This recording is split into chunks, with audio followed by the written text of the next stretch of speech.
From the rolling valleys, across rivers and lakes, to the highest mountains.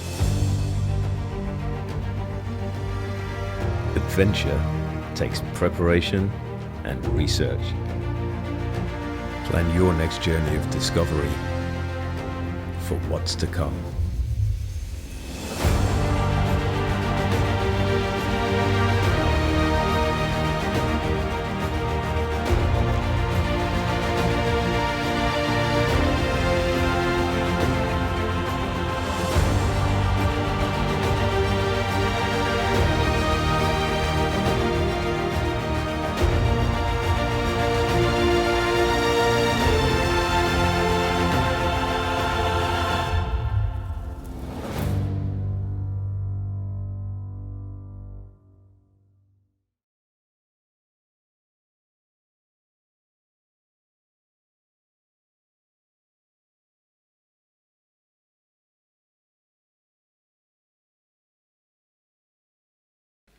I think one of the best ways I could probably describe is I'll talk to you about a recent expedition that I did to Iceland, following in the footsteps of William Morris.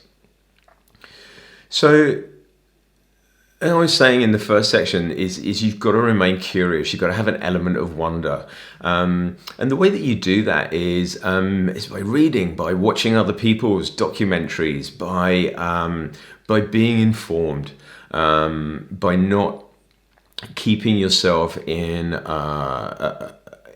one area, to be willing to expand your horizon, to look at areas that may not be your first choice.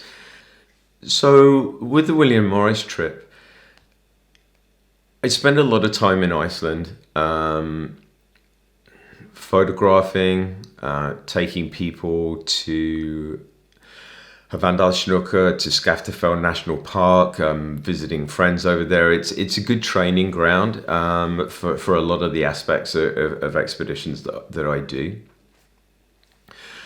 So I wanted to do something around Iceland, and what I did is simply I just typed Iceland history into Google, and I was just looking at a few bits and pieces that came up, and then all of a sudden this name of William Morris came up.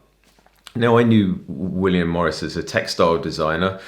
It was something that we covered in art. At the time, I wasn't that interested in art, so I didn't really pay much attention to it, but it just sparked something. So I had a look, and it turns out that William Morris went to Iceland after having a little bit of a problem with his marriage. He rode 500 miles around Iceland on an Icelandic pony, had a few adventures on the way, nothing too grand, but that piqued my interest. And it wasn't so much about the journey, but it was this journey of discovery and what happened to him when he came back. And what did happen to him when he came back is that so changed he was by his experience, which we can all relate to.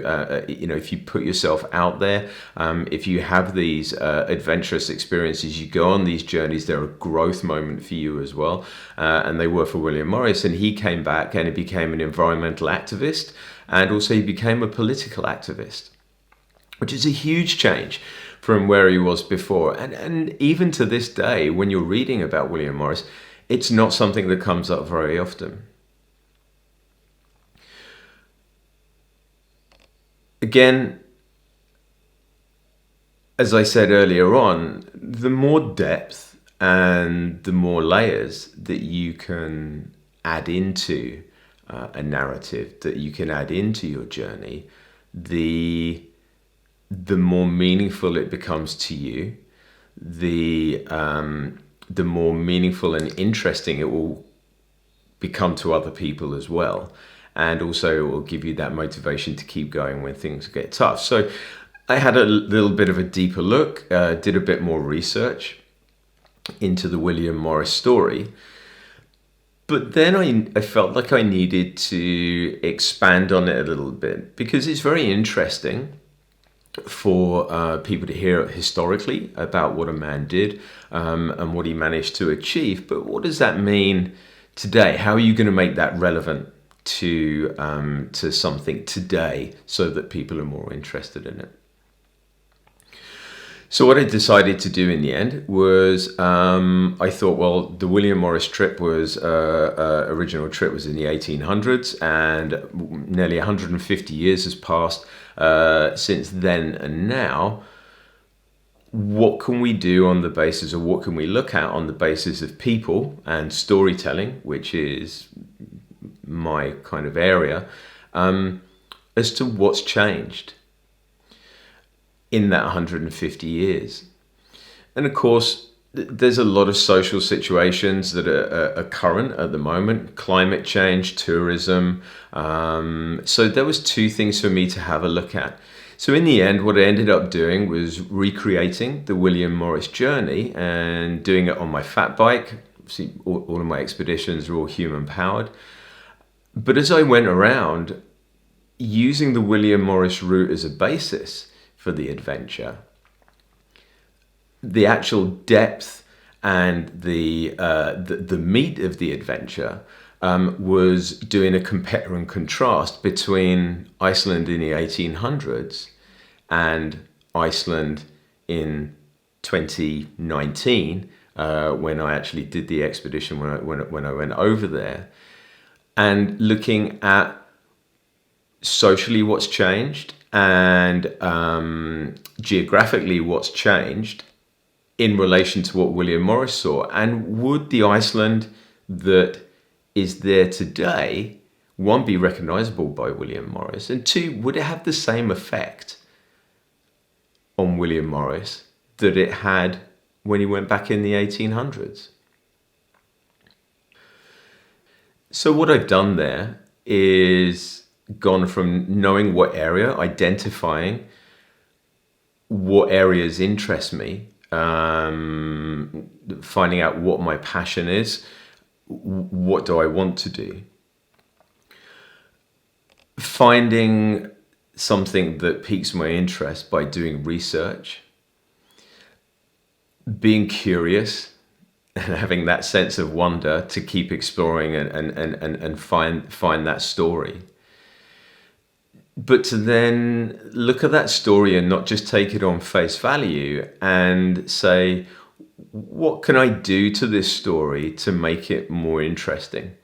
What can I do to give this journey more depth, to be more informative, and potentially also to make a difference? The element to make a difference is this was looking at some secondary local effects of climate change and reporting that back, because that's the one thing that you'll discover about traveling is that there's a famous quote, I can't even remember who said it, is that as our knowledge grows, so does the perimeter of our ignorance.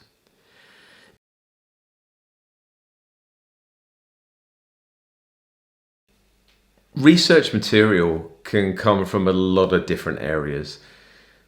The internet, books, talking to people, watching other documentaries. There's just so much resource out there for you to be able to garner information. Back in the day, if you wanted to research a subject, you'd have to go to the local library, send off manuscripts, photographs, accounts, write letters to people. And that's the beauty now, is that the information technology that we have now enables us to get information a lot more easily, more quickly, and also to be able to check the validity of that information. And that's really important. I think whatever research you do, make sure that where you're getting your information from is a reliable source of information, or at least cross-referenced from another couple of angles. Because the worst thing that you want to do with any kind of documentary work, whether it be editorial or whether it be film, is break that cardinal rule of basically disseminating out information which is not accurate, because that will definitely reflect on you further down the line. Ideas when you're actually garnering your research and everything, it's good to have a structured way of looking at things. And there's a couple of ways that I do that. One of them is in the planning. So in the planning stage, if everything's inside your head, it's very hard to keep track of things. You can have an idea of where you're trying to go with something, but when you're trying to structure it and coalesce that idea into something that is later on going to be part of a narrative, if you do that at the front end, then it makes life a lot easier. Also, it's good to have a central place where you are keeping all of that information and building a body of information that is relevant to your journey that you want to take. And then that goes hand in hand. You can cross-reference that with your idea and your structure and your layout, your vision, which you've written down, so that you know where bits of information fit within that timeline and within that narrative. One of the things that I do is I use an expedition book. It's a really simple thing. I tend to use the same kind of book for everyone, but every single journey that I go on, I make a new book because then it makes it special. And everything, every note, every reference, every little idea that I have goes in this book. And then that goes into a file with all of my raw data. Printouts from the internet, photographic data that I've got from archives, conversations that I'd had with people. And I think that brings me on to the next kind of rule of researching and planning before we go into the detail. And that's, you can't do it on your own. There's too much information out there for you to be able to assume that you're going to be able to get all of that information on your own. Because what you don't know, you don't know.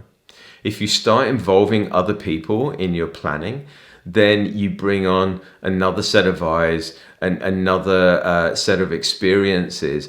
And also you bring on a different way of looking at things. And that's really important depending on what you're going to do with your journey, how you're going to record your journey, and also how you're going to plan your journey as well. This person doesn't have to be coming on the journey with you. They may be coming on the journey with you and being part of the team. But having that second opinion and that second pair of eyes basically helps form a more